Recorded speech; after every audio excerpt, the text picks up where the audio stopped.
Tales of the undead with penchant for sucking life from the living were told long before Bram Stoker imagined his undead aristocrat. The specifics of the legend vary in different parts of the world, but the core tale involving blood-drinking revenants comes up again and again. Dracula was not the first vampire book written by an Irish writer, although it is certainly the most famous. J. Sheridan Le Fanu's Carmilla preceded the publication of Dracula by a quarter of a century. But both novels drew on Slavic folklore and stories from the 18th century primarily.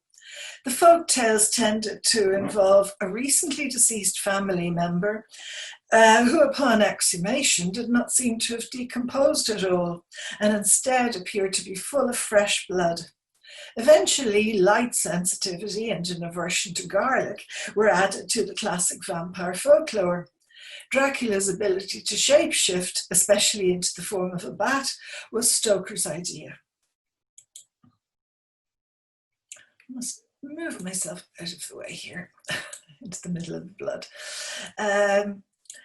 Many aspects of the story seem to have been inspired by Stoker's personal history. As a small child suffering from unidentified illness, he was frequently bled by his uncle, who was a medical doctor. Other aspects of the story related to beliefs about disease and treatment that were prevalent in the mid-19th century when Stoker was growing up. These superstitions often accompanied the spread of diseases such as cholera, smallpox, typhus, and typhoid that apparently originated in Eastern Europe, an area that was in the late 19th century and even into the early 20th century associated with poisonous or noxious air and the dissemination of evil humours. The arrival of vampire myths in Western Europe coincided with epidemics of disease all across the continent, particularly throughout the 18th and 19th centuries.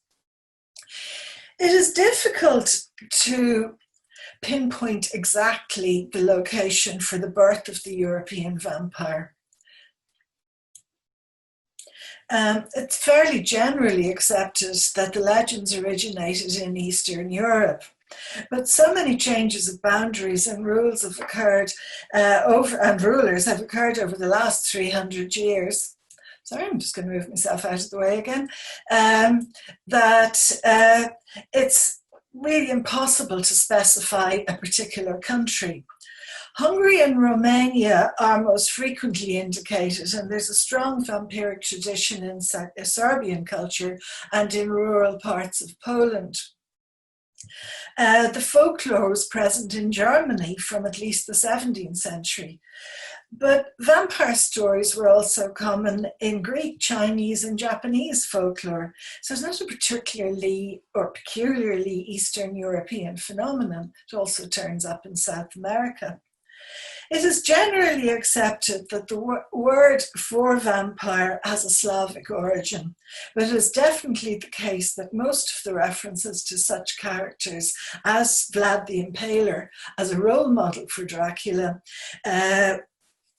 was originated really in Western literature. Whether that was racist or not, we can only speculate. In the early 19th century, ahead of both Sheridan and Stoker, sorry, I think I'm going to disappear myself because I'm blocking the slides.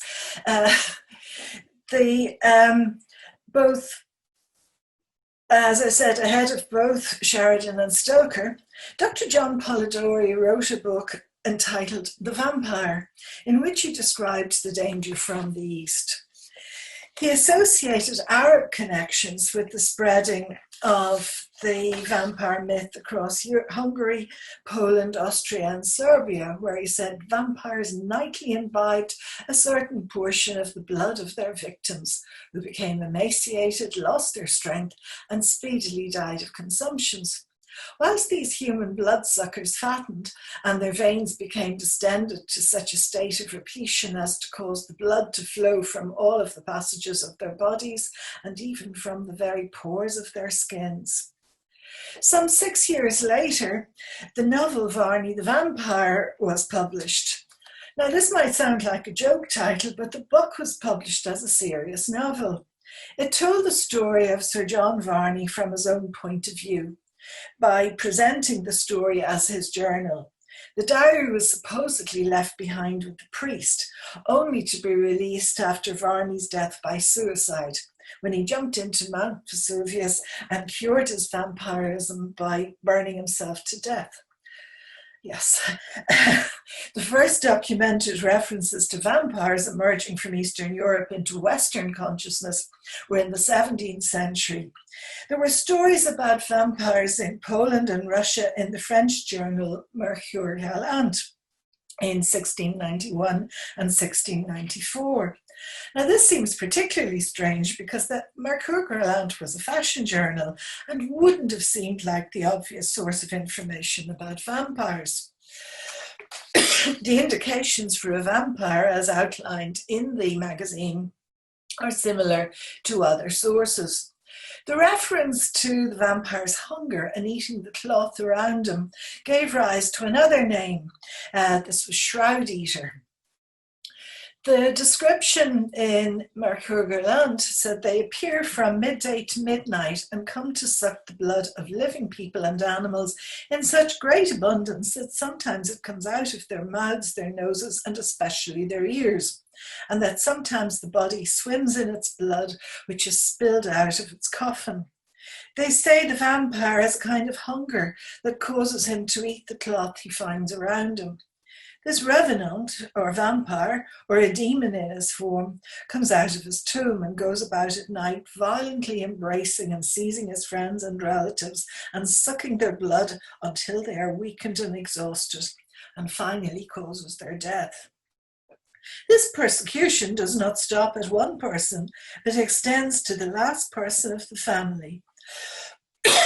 Excuse me, at least as long as one does not interrupt its course by cutting off the head or opening the body of the vampire. In 1693, the Sorbonne University in Paris was asked by a Polish cleric for advice on how to deal with vampires or corpses believed to be vampires. The university authorities took the request seriously and did their best to find information on the subject. In the same year, Pope Benedict XIV received a similar request in Rome, and he also had it followed up. In Germany, the 18th century saw the publication of academic works about vampires. In 1721, Gabriel Radzinski, who was a Jesuit, published Historia Naturalis Curiosi Regni Polonia, roughly the strange natural history of the Kingdom of Poland, which records accounts of vampires in that country. It was published by the Society of Jesus, and it suggests that not only was the author had religious connections, but that he probably was a Jesuit priest. There was general coverage of vampirism among German-speaking people that were reported in several Viennese newspapers in 1725. On several occasions, particularly on the periphery of the Habsburg Empire during the 17th and 18th centuries, dead people were suspected of being revenants or vampires and consequently were dug up and destroyed. Some contemporary authors name this phenomenon magia posthuma, in other words, post-death destruction. You can see here, that in Krakow, in Poland, a corpse was pulled from a grave for being suspected of being a vampire in 1624, and inside the grave her corpse was found as red as blood, her shroud was in her mouth, and when the head was touched, blood was still flowing. At Graditz in Germany, two of the emperor's troops were said to have witnessed a vampire. This was a 62-year-old man named Peter Plagojewicz, who was said to have died and come back to his son after death, looking for food. This incident was followed by the illness and death of a number of villagers. Officials were sent to investigate, and they included an executioner in their number. They opened a number of graves of people who had been dead for some weeks and found them in the expected condition. But when they opened the grave of Plavogovich, they found him with his eyes open, looking healthy but motionless. The executioner drove a stake through his heart to make certain that he was dead. In Serbia in 1726, a man called Arnold Paoli died. He was believed to have become a vampire and to have started an epidemic of vampirism in his hometown that left 16 people dead. People in the area remembered that while alive, Paoli had said that during his military service in the Turkish army in southern Siberia, which was then part of the Ottoman Empire, he was harassed and eventually attacked by a vampire. To rid themselves of Paoli, the villagers opened his grave 40 days after his burial and found his body in a fresh condition, uncorrupted. I don't know if this is, it's not a picture of Paoli necessarily, but, and the teeth look like a more modern interpretation of the vampire. But fresh blood was flowing from Paoli's mouth, nose, ears and eyes, and the corpse's shirt and cloth and the whole coffin were all covered with blood. Consequently, the villagers drove a stake through his heart, which made his corpse groan loudly and bleed profusely. His corpse was then burned and the ashes were returned to the grave. These and similar incidents were often witnessed by civil authorities, clerics, soldiers, and others who might be expected not to let their imaginations run away with them too much. Suspected vampires were examined by prominent citizens and doctors usually, and documented by official reports. A corpse was deemed to be a vampire if it was insufficiently decomposed, looked robust, or most importantly, if it was full of blood pouring from the mouth and nose. You can see here in the nasty picture on the right a corpse that was discovered with this very large stone forced into its mouth, which was another way of preventing it from eating in its deadly condition. The 17th century French monk Antoine Augustin Colomet described reports of the interred dead noisily feeding on their own flesh. There was nothing else to eat in the grave, obviously. The vampire often appeared as a normal person, sometimes appearing long after death. Victims were left exsanguinated and pale. The fear of vampires was so severe that extreme measures were taken. There were different ways to find vampires. In parts of Russia and Hungary, a young pure boy, presumably a virgin, had to ride a jet black horse over a graveyard until the horse balked, indicating that it was a vampire's grave. Once discovered, the vampire had to be destroyed. Sometimes suspected vampire graves were bolted or weighted shut, or in this case where you can see chains all across it. In more extreme cases, a corpse was exhumed and burned, or decapitated and then burned, or stabbed and then decapitated, etc., etc. Another recommendation was to chop up a vampire and boil it in wine. Not quite sure what the rationale was there, but we probably aren't really talking about rationality. In Serbia, the non-squeamish could eat dirt from the grave and rub themselves with the blood of the corpse to provide anti-vampire protection. Many vampire scares in Europe took place against a backdrop of instability or disease, raising the general level of fear and tension. Most suspected vampires had untimely deaths and had been buried roughly, making it more likely that a corpse would draw attention. Rapidly dug shallow graves, such as during a disease outbreak, were also most likely to show signs of disturbance. Basically, when the contents of a grave did not meet preconceived expectations, vampirism became the explanation. Modern scholars have looked to medical explanations of the universality of the vampire myth, and in some cases suggested that We know what vampirism, in fact, based on the symptoms of known diseases. Pellagra, a deficiency of niacin and tryptophan that causes sun-sensitive skin, a red tongue, and erratic behaviour, has been suggested as one culprit. Another suggestion is that vampire and werewolf myths derived from a disease known as porphyria. The symptoms of congenital porphyria in particular were cited. This was light-sensitive skin, a lack of heme molecule in hemoglobin, could have driven sufferers to bite others and drink blood, and explains the sensitivity to garlic. The effect it had on the teeth of the sufferer, this is just a very mild case you can see here, could easily have contributed to the vampire myth. So world history and Irish history is replete with epidemics. And of course, as we know, they're not confined to the past. The Black Death, the plague, came into Ireland in the 14th century, arriving to Ireland by sea. It continued to have outbreaks until the 18th century, although it had mainly declined by the 17th century. It is said to have decimated Cromwell's troops when they were in Ireland. The plague in its decline was quickly replaced by typhus, which also came from the east via England. The disease continued to sweep across Europe right through the 18th century and was accompanied by cholera epidemics. The Irish writer John Banham described cholera as the monster from the east in his lengthy poem, The Chaunt of the Cholera, as the worst ever wave of cholera swept from Europe towards Ireland.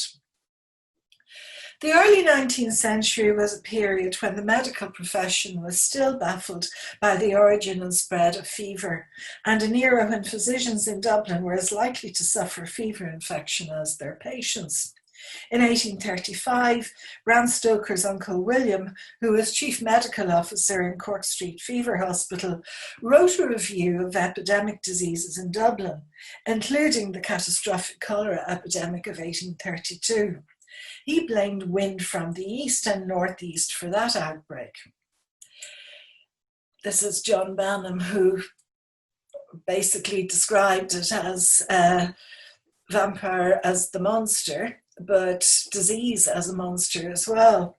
And what you see here is a contemporary description of monster soup, which was a description of the filthy water that came from the Thames that poor people and even less poor were forced to drink. So the images of Dracula inserting himself into victims' homes as a noxious vapor are consistent through many films of the story. The images reflect the miasma theory of disease transmission, which was still dominant for most of the 19th century. Miasma was also known as night air, which is significant in terms of vampires' supposed confinement to the night. The theory held that the origin of epidemics was a miasma that emanated from rotting organic matter. The theory was typically associated with the spread of disease, but some academics in the early 19th century suggested that the miasma could extend to other conditions as well. For example, one could become obese by inhaling the odour of food. There were several epidemics of cholera in Ireland during the 19th century, but the most virulent was the one that occurred in 1832. The medical bodies of Ireland had long warned of the approach of cholera, a highly contagious disease which spread from India to Russia in 1817, reached Germany in 1830 and England late in 1831. It was a mysterious contagion coming from afar and therefore consistent with stories of vampirism around the world, not just Europe.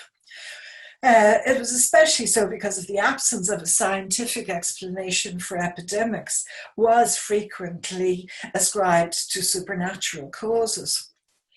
In the case of the arrival of cholera in Ireland, the threatened calamity, warned about in more than 20 newspapers, first appeared in Belfast and Dublin during March 1832, and by April of that year it had spread to Cork and the south of the country. It reached almost every corner of Ireland. In Dublin alone, 11,000 people were affected, with a death rate of over 5,000. Cholera caused an otherwise healthy person to fall ill with extreme stomach cramping, followed by severe diarrhea and vomiting. The patient, still alert until the end, would become so dehydrated that their blood would become as thick as glue, and the face and limbs sunken and blue. Doctors would treat cholera patients by bleeding them, giving turpentine enemies and brandy, and occasionally pouring boiling water on the patient's stomach. Bram Stoker's mother, Charlotte, lived through the Sligo cholera epidemic of 1832. She wrote an account describing the disease, which killed around 1,500 people in what was then a very small town in less than 2 months. She explained how people in Sligo believed cholera came from the sea and travelled overland like a mist, just like her son would later write of Count Dracula. Charlotte also wrote about people being accidentally buried alive in mass graves, along with other chilling events. She noted that the local Catholic clergy seemed immune to the disease while continuing to tend to victims, with one priest armed with a horsewhip guarding cholera patients from murderous staff at the local infirmary. Sadly, during that first virulent epidemic, there were many cases of people being prepared to resort to violence to protect themselves from the sick, or even those who were considered to pose a threat because they had been in contact with patients. While it did not translate into a vampire myth here in the same way as it did in other parts of the world, the fear engendered by epidemics of cholera, typhus, typhoid, and other virulently contagious diseases was mainly due to ignorance about the cause of the diseases. The real cause of cholera was only identified as late as 1883 as a microorganism, the Vibrio cholerae, which grows in the alimentary canal. The organism thrived whenever sanitation was poor and social contact intense, and the incidences of the disease became fewer and further between as public sanitation improved. Stoker's Dracula was first published in 1897, by which time there was sufficient imaginative distance from the horrific epidemics of earlier in the century that it could be said to be safe to enjoy the thrill of reading about the vampire threat coming from the East. The dreadful influenza pandemic was 20 years in the future, and in any case, the symptoms did not lend themselves to association with the threat of vampires. When F.W. Murnau released his film Nosferatu in 1922, he made some significant changes to Stoker's plot, not least in the addition of disease-carrying rats that accompany the vampire when he sails into port. Max Schreck's portrayal of the vampire is a chilling representation of the image identified in the so-called expert studies from previous centuries. Stoker's widow Florence sued the studio successfully for breach of copyright and tried to have the film destroyed. Thankfully, some copies were preserved, and we can still see this marvelous example of German expressionism in all its glory. The 1851 census of Ireland describes factors such as location, living conditions, occupations, life expectancy, and seasonal instances of death due to disease in mid-19th century Ireland. Child mortality was high, and many people died in young adulthood, with fewer living to advanced old age. This is an early 20th century photograph of one of the tenements in Dublin, but it gives a good indication of the poverty that was prevalent. All social classes were vulnerable to outbreaks of whooping cough, cholera, typhus, dysentery, influenza, smallpox, measles, and many other illnesses which were later prevented by vaccination. In Dublin and large towns, the contents of chamber pots were thrown onto the streets, and drinking water and food were usually contaminated. There were few doctors, and there were no treatments for a wide variety of ailments and conditions, while the best medical care was almost exclusively for those who could pay for it. Disease was also rife in institutions such as prisons, workhouses, hospitals, and the city slums, where people lived in unhygienic conditions and in very close proximity to each other. So all of these conditions existed in the Dublin, in which Bram Stoker was born and spent his formative years. It's hardly surprising that so many of the horrors he experienced directly or heard about from his family or witnessed as a child living in a vulnerable area of Dublin found their way into perhaps the best known Gothic novel in the world. Thank you.